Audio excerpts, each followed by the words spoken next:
Alright, fight fans. Well, UFC 324, the opening fight card for this year's first Paramount event of 2026, is officially over. And this is the aftermath. Don't forget to like and subscribe. Let's get into the video. Alright, to start this off, we'll go ahead with the main fight of the preliminary cards, and it was Umar Nurmagomedov versus Deiveson Figueiredo.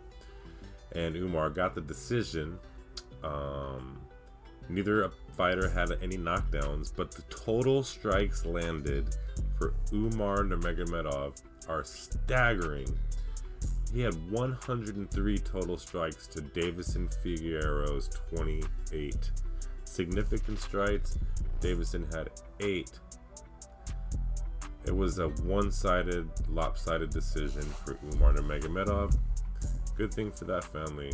They needed their win, especially after, isn't he coming off of the loss against Bob Dvalishvili? What's his face? Yeah, pretty sure. Alright, so the main card was absolutely amazing, except for Arnold Allen forgot to show up. It was like he couldn't throw anything more than 1-2s. I mean, he might even throw a kick and then a punch, but there was like no more than just 2-punch combinations. It was like he was like he was afraid to pull the trigger, and he had openings to finish this fight. When he connected some of those long jabs against Gene Silva, he could have went into fucking flight mode and just unloaded on him and won the fight. He could have pushed him backwards all the way to the... I saw multiple openings for Arnold Allen to explode, but he just didn't take it. I think it's ring rust. I expect him to be back, even though he's lost 3 out of his last 4 fights. That's not a good sign. I mean, if he loses 1, maybe 2 more, he could be out of the UFC. Well, so that's the only bad thing that I got to say about that. I mean, it was a decent fight. It's just Arnold Allen did what happened in the Holloway fight. He just didn't pull the trigger. And then we move on to the Natalia Silva versus Ro Namajunas. Definitely predicted this one to be Silva's by the victory by decision, and that's how it turned out. Even though it was a lot closer than I had thought, but as far as significant strikes go, 51 for Natalia Silva and then 26 for Rose. So even though I thought it was kind of a robbery during the decision when I was watching the fight, after I looked back at the stats afterwards, I realized that it was actually kind of lopsided. But then in the heavyweight fight, Waldo Cortez Acosta versus Derek Lewis, that's the only fight that I chose that I got wrong, other than Arnold Allen, I guess. But of all the fights that I chose, I thought Derek Lewis, because I just got so tired of my life of betting against him, and he just knocks out all these upcomers. But yeah, he just looked old and sloppy and sluggish against a young, hungry, powerful Waldo. So where does Waldo go after this? Who knows? But he got the KO on Derek Lewis, and I kind of think Derek Lewis should seriously consider ending his career after he gets his 30th win. That's just my opinion. But because right now he's 29-13. But then to the co-main event, which was a great fight. It was very close. Total strikes 67 for O'Malley and 69 for Song Yadong. Song Yadong had 3 takedowns out of 7 attempts, and O'Malley had 0. Significant strikes, O'Malley had 48 to Song Yadong's 36. But man, it's really close, and looking at the scorecard, it could have went any way. It could have been a draw. Like, that's a very close one.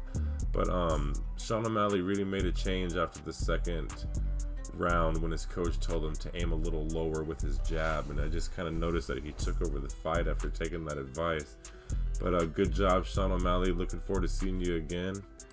And then the main card, the most disappointing one of the night for me, because I really thought Paddy Pimblett was on a different level than Justin Gaethje. I thought we were going to see a dominant Paddy, like, you know, throw him down, ragdoll him, choke him out, easy shit. But no. The total strikes landed 200 for Justin, 170 for Paddy. Justin had 2 knockdowns, Paddy had 0, which is kind of amazing because he was actually landing quite a bit of uppercuts I thought would have dropped most people, but Justin Gaethje is made out of granite. And then the significant strikes, Paddy Pimblett had 156 and Justin Gaethje had 144. Gaethje had 3 takedowns out of 3 completed, and Paddy was 0 for 5. So now Paddy falls to 23-4. Definitely drops back in the ranking and is now 3-4 fights away from a possible title fight. But he's gonna have to go on a streak. And Justin Gaethje is getting the title shot next. And what's next for Paddy? That's a big question. Could it be Tsarukyan? Arman Tsarukyan? It could be. Justin Gaethje versus Ilia Topuria should be really good, but unfortunately I'm still going to have to take Ilia Topuria to finish that fight by devastating knockout early. I hope Justin wins, but Ilia Topuria, what he did to Max Holloway and what Max Holloway did to Justin Gaethje is kind of hard to go against Ilia, as much as I don't like the guy. But yeah, that was the fight, man. That was good. There was some good prelims. Most of the knockouts were in the prelims. It sucks that Kayla Harrison, that fight was canceled. I want to see her against Amanda Nunes. And yeah, next week we got UFC 325 just a week later on January 31st. Alexander Volkanovski versus Diego Lopez is the main event, the rematch. Diego Lopez is looking for redemption after the loss. But then we got the co-main event, which is kind of weak sauce.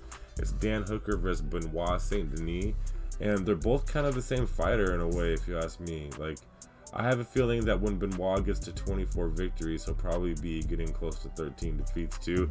He's a good, tough, amazing guy that I would want fighting on my side in a war, but I just don't see him moving on too far. And then Rafael Fiziev is fighting Mauricio Rufy, and I'm pretty sure they're both coming off of losses. Tai Tuivasa versus Taliesin Teixeira. Teixeira's coming off a loss. Tuivasa's coming off a loss. And then probably the fight of the night, or at least the biggest card, was Quillen Salkild against Jamie Malarkey. Obviously Quillen Salkild is going to dominate that fight, but that's how the main card starts for UFC 325 with Quillen Salkild. I made a video about him. I got some shorts and stuff. But anyway, I appreciate you guys listening to my little one-man podcast here at Striker's Corner, the aftermath of UFC 324. And this whole week I've been making videos about 325. And until next time, if you haven't subscribed and you made it this far, please subscribe and hit that like button. Peace, y'all.